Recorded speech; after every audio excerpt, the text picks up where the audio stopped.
Hello everybody, I'm about to do a video diary. If you'd like to learn just a little bit more about my past, then do please stay tuned.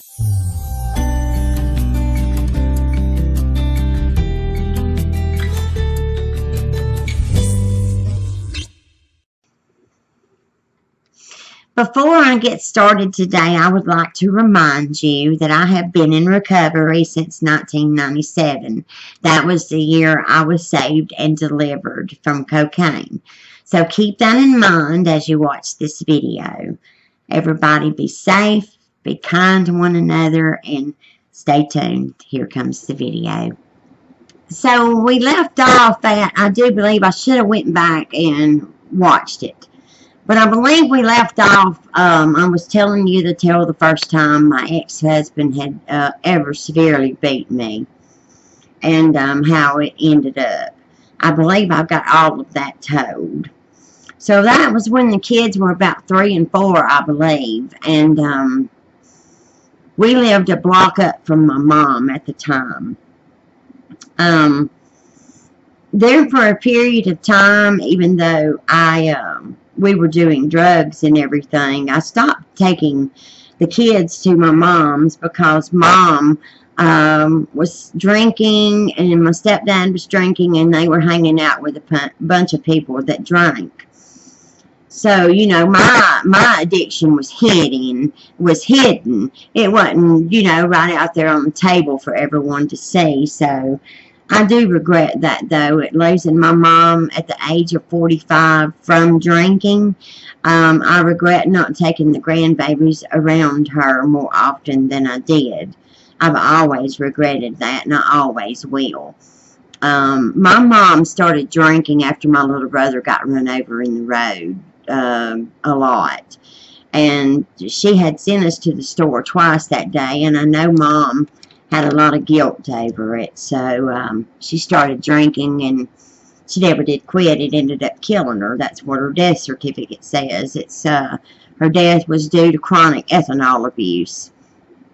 But anyway, that's her life and not mine. Well, it's kind of mine too. But anyway, so he and I worked it out, and we got back together. And he said he would never do it again, and blah, blah, blah. But we was still strung slap out on cocaine. As strung out as you can get, I guess. But he was a seller, a dealer. So we didn't have to, like, pawn everything we owned to get it and sell everything we owned to get it. You know, the profit gave us plenty of that to do and to share with our friends and family that did it as well. So, after that is when everything just pretty much fell apart. You know, from the ages of 3 and 4 up until I asked my stepmom to help me raise my kids, we were lost in the cocaine world. The very first time I got arrested is the tale today. So I had been at home for days.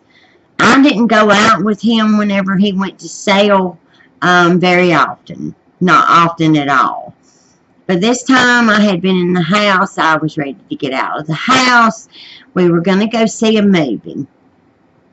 But he had to take somebody an 8-ball by first. An 8-ball is 3.5 grams of cocaine. Now, I don't know how much that is. Well, I know what an 8-ball looks like still today from looking at them so much, but I do believe it's 3.5 grams of coke, which is a pretty good bit. So he gets it ready, and we head on over to the neighborhood where our parents lived, and this guy happened to live at the back part of the estates. So we're going over there, and all of a sudden we pass this Mercedes-Benz, and this guy has got himself plastered up there on that windshield like this, and he's smiling like the Joker. So we go ahead and pass him, and I thought, well, am I tripping? Am I tripping, or was that guy plastered to the windshield of his car? So we go on down and get closer to the destination where we're going, and then here comes a lot of traffic. From straight ahead from the street over to the right, there was no left-hand street. And behind, all of a sudden, whoom, there they were. They were there to bust us. So my ex-husband weaved in between them and started maneuvering the car away from them and heading to where our parents lived. It was my dad and his mom. I married my stepbrother, in case you've not seen my other diaries. So he makes it over there with the narcs chasing us. He bounces. He pulls out into the driveway. He bounces the curb. He stops in the front yard, and we get out. Well, I just happen to have a book in my hand and my purse hanging on my arm. I get out. I turn around, and I can't even tell you how many guns are pointing at me. There was at least six people with a gun pointed on me, telling me to get down on the ground.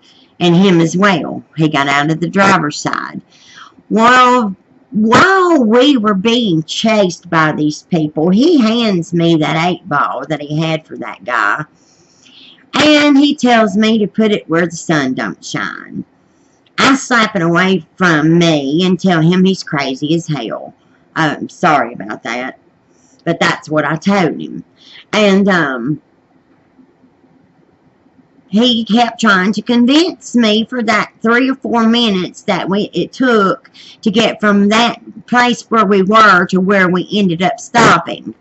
Trying to convince me to take and hide that Coke. I took it away from him and stuck it under the front seat of the car on the passenger side. So I have to get out of the car and turn around. All these guns are trained on me and him, and we get on the ground, and you know, his mom looks at me and says, well, I guess you wished you'd have stayed at home today. I don't know what kind of statement that was, but I'll never forget it. It's burned into my memory. And I guess she thought that my place wasn't with him when he was selling. I don't know why she said that, but that's what she said. And so we get on the ground, and they come up, put our hands behind our backs, and cuff us, and have us sitting on the ground close to the vehicle, and all of a sudden the school bus pulls up with my children on it, and I'm in the front yard of my parents' house sitting on the ground handcuffed.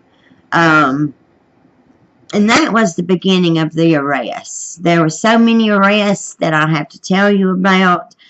Raids and arrests. Raids and arrests. So that's all I'm going to tell you today. They took us to jail, of course.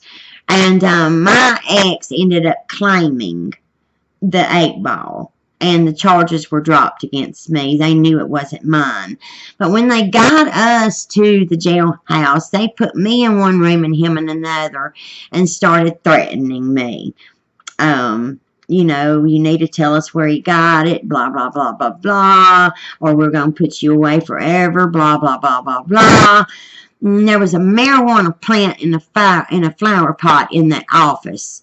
I never will forget that either. It was growing in that office of the narc's office, growing in a pot. I guess they had confiscated it from somebody's house or something.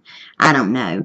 But anyway, so that's the first time I was ever arrested for drugs, for an 8-ball of cocaine. And the charges were dropped against me, and we carried on with our addiction. Everybody be safe. Be kind to one another, and I will see you again in another upload. Bye-bye, everybody. Have a wonderful day today.